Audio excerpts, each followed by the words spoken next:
Well, it's Political Stew. I'm Sulaiman Arleda. Welcome. I'm yet to see that human who'd say, I love fake news. Now, how do you even recognize fake news? The last big one was that James Ibori was coming to the APC. Political Stew reached out, and when it found out that that actually wasn't true. But that's what's true. A lot of people are asking is, well, many of these young leaders are steaming hot and ready to go, and they are ready to serve the nation. But so today we'll explore that and also speak of the alternatives. There are cracks in the pact. You know, sometimes you look at it and see how much of impact is the pact, how impactful has the pact become. That's presidential aspirants coming together. Are they truly and really together? Is there truly an alternative?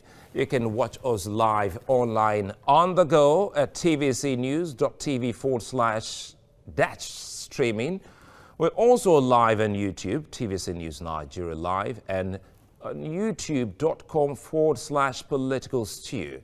You can also watch us live on Facebook. Well, pretty much plenty of things to talk about, not what's in the cup, but what's really cooking in the nation. I'll be back, and when I come back, let's pretty much talk about what this impact, or did I say impact? But what the pact is about.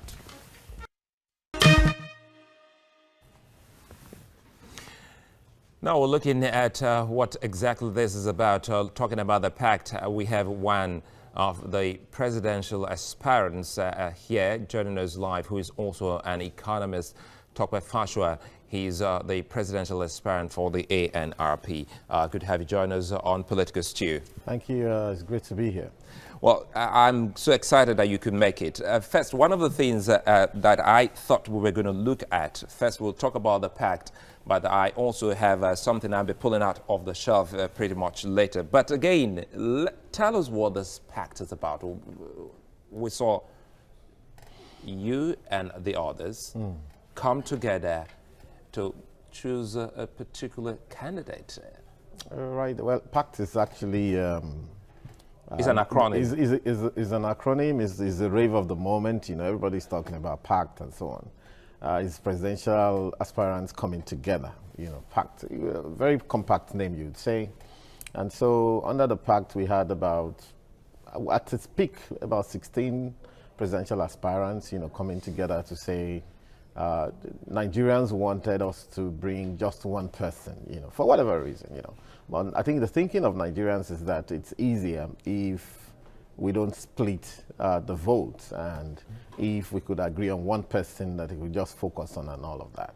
Of course, the issue was then, what process are we going to use? But basically, that's what PACT is about. Yeah. So what we talk about, the presidential aspirants coming together, and you say this is the demand of Nigerians, young Nigerians, asking that everyone should, you know, come together. That reminds me of, the cartoon character Voltron, all coming together to see how they can actually defend this, defend this agenda. Yeah. Tell us more of this. 16, and now they have someone. Are you part of the 15 who agreed to pull, you know, the resources and support behind just one person? No, because I think we differed on the basis of procedure. I did offer some ideas about how we could go about it, and also I felt that we shouldn't have been in a rush, right? And of course, at some point, some of the disagreements were not quite reconcilable, so a few people stepped off, you know. I think at the end of the day, about 11 people were there on that day, and I think even on that day, a few of them left before the votes, right? So perhaps about 9 people voted. About 7 people did the final vote. You know, I don't know, I wasn't there. I didn't even watch it online, but a lot of people did. But basically, on the basis of principle, because I believe that we, number one, ought to have stretched it out a little bit longer, that everybody ought to have gone back to their parties to get their party nominations, right? Before coming back. That's when you know you have a skin in the game.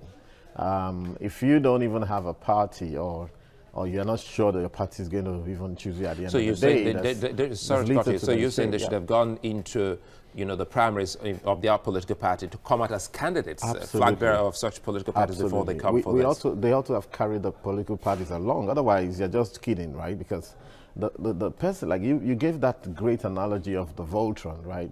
Whoever was going to emerge on Pact would be someone who didn't have to go back to subject themselves to another process elsewhere.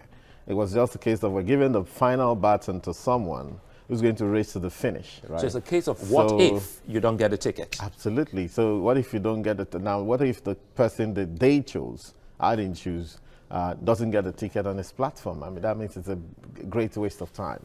And so those are and I felt also that we ought to have had debates, and people ought to be coming to Nigerians on the strength of their ideas. And if we had had debates, it would have allowed Nigerians to key into the project and have a buy-in and feel like they're part of it. I felt we should have even opened the meetings up, maybe via Facebook Live or something, and let Nigerians see what's going on. We could have actually seized the moment and seized the narrative from the cross-carpeting, defection, and all of that stuff, which is not advancing the cause of Nigerians, so to speak. We could have done that, but yeah, we lost the opportunity. If we could come back, that's a chance. Some guys are saying, okay, let's come and try and repair the damage. And though I felt the damage oughtn't have been made in the first place, but if that's the case, then yeah, so be it. How bad is this damage? I don't think it's really bad. I think that Nigerians asking for that one person so quickly is actually a show of naivety. Because, this is a very big stakes issue. You understand? We're talking about the presidency of the Federal Republic of Nigeria. It's big stakes. It's high stakes game, And so it's not what you want to do from a microwave approach. You don't use a microwave approach to do that. So ordinarily speaking, I don't see that much damage. I knew it was going to pan out this way, and everybody would have to go back to the drawing board. Yeah, if we called another meeting now, will people want to go? I doubt. Or perhaps it depends on who's calling the meeting. But of course, a bit of trust has been eroded, And again, you see what happened at the end of the day. The person who bought the brunt was Kingsley Moghalu, who I believe has quite a few ideas, good ideas, and quite a few strengths, So this is not the time. It's like you're going to the Olympics, right? And then you're knocking off maybe one of your best guys at the prelim stage, not even the heat. We're not even. So it's very important. I don't know how it's going to pan out from going forward, really. Mr. Fashua, does it look to you that this is deja vu? The young people towing the line of the old politicians who wake up and just have what they want to call, consensus candidate, and that's what the young people are still doing. Oh, no. You're talking about the whole idea of having a consensus candidate at all. Again, it's not the product of the young people then. It's what Nigerians said they wanted. How did we exactly gauge what Nigerians wanted? Oh yeah, look. I mean, if you believe that in the first place? Believed what? That was what Nigerians wanted. I did. As a matter of fact, it was such a frequently used word. So if you did, why aren't you accepting it? If you went on big data, for example, if you did, run through big data in Nigeria, what were people talking about on Facebook, Twitter, and Instagram, and you'd see that was a constant thing that people were asking for. Now the issue is, like you rightly said, should we be talking about that? Why aren't you allowing people to run on their strengths and allow the process to play out itself very transparently? And again, that's the first thing. But again, the second issue would now be, we are fairly young people. I thought you'd be asking me, does this also show that the young people can't come together just like the old people can come together? In which case, I'd have told you that, hey, at the end of the day, Nigerians are Nigerians. Whether among the young people, you have good people, you have bad people. But I asked you, among the old people, you have the good people and the bad people as well. When you said you believed that was a call, by Nigerians, and I went on. Exactly. I was asking, why is it that if you believe that was a call by Nigerians, you're not part of it? Well, no, exactly. So the call from Nigerians was they wanted this process to take place, and I subjected myself to it. by going there the first time, having the first meeting, and then the second meeting. And of course, when you're going to join a group, it depends. And of course, Nigerians want a consensus. CUPP is also trying to put up a sort of consensus, right? And I think there's going to be quite a few of these things going on apparently. And again, that's the first thing. But again, the second issue will now be, we are fairly young people. I thought you'd be asking me, does this also show that the young people can come together just like the old people can come together? In which case I would have told you that, hey, at the end of the day, Nigerians are Nigerians. You know, whether among the young people, you have good people, you have bad people. But I asked you, among the old people, again, you have I asked, the good people when you and the said bad you people believed, as well. when you said you believed that that was a call, Yeah. you know, by Nigerians, Yeah. and I went on. Exactly. I was asking, why is it that if you believe that that was a call by Nigerians, you're not part of it? Well, no, exactly. So the call from Nigerians was they wanted this process to take place, and I subjected myself to it by going there the first time, having the first meeting, and then the second meeting. And of course, when you're going to join a group, it depends. And of course, Nigerians want a consensus. CUPP is also trying to put up a sort of consensus, right? And I think there's going to be quite a few of these things going on. The issue will now be when you join a group, you want to have a say. You want to have an input in how things are done and you know, the final culmination of that group, you know. So it was when it was evident that this wasn't going to happen that I knew. And, you know, I actually tried to negotiate and talk to them and say, guys, this thing won't work. At some point, we were told, well, if you know this is not going to work for you, the best thing for you is to exit. And I exited. So that was actually my saving grace. Well, if you call that your saving grace, I think I need to bring this, and I'm hoping that my viewers will say this. This is, oh my God, about 27-page manifesto. Yeah. And this is something, over the years, I've actually had the privilege of seeing 3 general elections as a journalist, and I haven't for once seen anyone come with this voluminous manifesto. So this document, my manifesto, Tope Kolade Fashwa, the revolution of ideas, is it a book or truly your manifesto as you go? Yeah, I always call it, I say it's like my operations manual for how Nigeria should be run, because the normal thing you hear in manifestos is I'm going to build hospitals everywhere, I'm going to build schools. Those things should be given, right? You know, I mean, they're so pedestrian. Like, you know, what I think we should be doing is to say, okay, where are you taking the country to? And, you know, for example, I'm an economist, but I know as much that you can't fix the economy except you fix the people. So where's the sociology coming out? Where are you going to define the new philosophy for Nigerians? All of that is in here.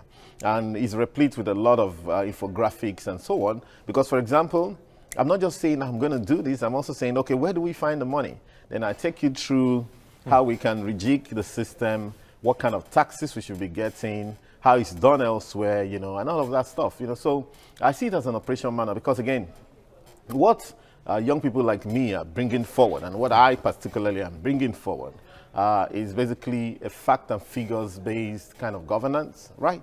Very important. We live in the age of data. Data is the currency. Unfortunately, many of the old guys that are there now, they can't key into that fact, you know, because it's just not their era. So fact and figures based, sense of urgency, all right? You know, because again, as young people, what we're known for is that energy and urgency. And then, of course, this is about busting a lot of myths. For example, I'm saying Nigeria should be growing at 15%. And people say, oh, no, it's never happened before. I've seen even economists like me, oh, it's not. The fact that it's never happened before doesn't mean it shouldn't happen. According to George Bernard Shaw, people see things that are here and they ask why. But I think about things that don't exist and I ask why not? You know, who says we can? But 15%, and again, you know, the economic history that we read, probably omitted the aspect of how were the superpowers of today growing when they were at our stage. Now, the analogy is this. A child of 1 and a person of 20 who's supposed to be growing faster? A child of 1. So we're still way down there. We need to be catching up very much faster. However, this last quarter, the United States economy grew by 4.1%. And Nigeria, the child, grew by 1.5%, which is an anomaly. Now, if you're going to have inflation at 11%, down from 20. You're going to have interest rates at 30% in the banks and so on. Now you're growing at 1.5%, when even your population is growing at 3%. You see that you're in reverse. So, so those are the kind of in your analogy yeah. and in your studies, because you're a researcher, known one at that, what are those indices you have recognized as, you know, I don't want to talk about the problems now. I'm talking about those things that you have recognized that you already have a recipe to solve in should you be president? Okay, first, you know, you will talk about the issue of diversifying the economy. And if you think about diversifying the economy, you realize that it's not in any textbook, right? However, the only way you can diversify an economy is you can begin to get an idea, is to look at an economy that's diversified. For example, the United States economy. United States is a country where people don't bother getting foreign passports, because if you're living in Alaska like Sarah Palin, and it's always cold there. I mean, she didn't get an international passport until she tried to be vice president to McCain, you know. So all you have to do is move from Alaska to Las Vegas, where probably it never rains, you know. If you wanted education, you went to Boston, Massachusetts, Harvard is there, MIT is there, and so on. You know, if you wanted financial markets, you went to New York and stuff, you know. So you can actually live and die, not live in America. That's a diversified economy. Everything an American needs is produced by an American within America. So whereas we're going to fight the WTO war, right, and try to do the globalization stuff, you know, yeah, but the most important thing is when you're able to produce the things that your people need sustainably for them and cheaply and competitively, they won't have to look elsewhere. So the irreducible minimum is, number one, we must feed ourselves. But the way we're going to have to do that is to bring science from the universities and the polytechnics into agriculture. These days, people are talking about, you know, vertical farming. People are talking about greenhouses. A lot of science has gone into agric and things have changed. So within a very short, small space, you're getting so much in terms of yield. And in countries that are thinking and where this science has made it into agriculture, they get perhaps per square, per hectare or per acre, whatever, they get like 200 times what we will get in Nigeria. I always like to give. So that's the first one. That's the food aspect. Then you have to talk about the security. I believe that we have the unskilled labor right now. That's what we have in this country. Our problem is actually not university graduates, but people who have left secondary school who don't have a place of what to do, and they're all over the place. Most crime is committed at that level. So ensure your own security. Number three, tidy up your environment. Number four, clothe yourself. And number five, house yourself. You know, when we talk about most crimes, you know, sometimes we just try to overlook and try to talk about the small time crimes, you know. Okay, but fine, there's also the big ones, which we you want to call them corruption, or you want to call them any kind of funny names, but we also have the big ones. But in all of this, where I'm headed is that perhaps you should tell the nation how you think that this can work, because this is not the first time Nigerians have had people speak eloquently, you know, with figures that truly you can always check and you realize that these are figures, verifiable facts and figures. But how can you put them into, you know, workings to make sure that Nigerians truly get to where they wanted, you know, they should be? For instance, you have highlighted how to put food on our table, how to solve the problems of unemployment, security, youth restiveness, and a couple of others. Yeah. These are things that the governments over the years have also highlighted. Absolutely. So how do you make a difference should you be there? So perhaps one of the things, you know, it's going to be a kind of multi-pronged approach. It's kind of systemic approach that you have to use. For example, I talk about, you know, again, go back to the issue of facts and figures. I talk about, you know, Nigeria is really under budgeting for its people, under providing for its people. You see, what I'm offering and what I'm bringing to the table is a paradigm shift to say, listen, let's forget everything we know. For example, Einstein used to say, you know, education is what remains when you forget everything that you've been taught in school. So now is when we should show our education, right? So we're talking about all of these things, and yes, they seem to be things that people have promised, but I showed the how in this document to say, okay, this is where we can get the funding from. For example, I talked about our budgeting process, for example, the system of budgeting that doesn't tie to what the people need and doesn't demand any feedback from what the people need. I talked about even the revenue sources, for example, what we can generate in terms of capital gains taxes, in terms of inheritance taxes, and a lot of sedate little means. I even moved beyond the issue of taxation to say that what a government earns is not only taxation, and we shouldn't focus so much on taxation, which kind of has a kind of it kind of puts people off. People don't want to pay taxes anywhere in the world. But hey, what a government earns is taxation, fees, fines, levies,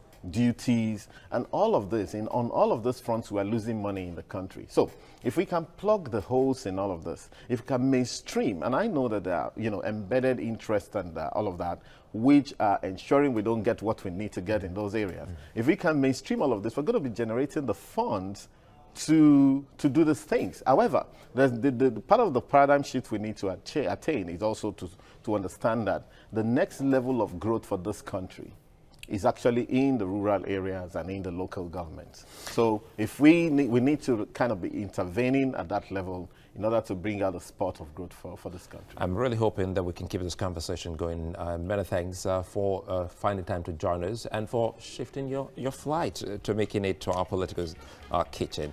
Tope Fashola, many thanks for speaking with us. We'll take a moment. When we come back, we'll be looking at the issue of having an alternative, and also there is a movement that is actually gaining real big force. That's when we return.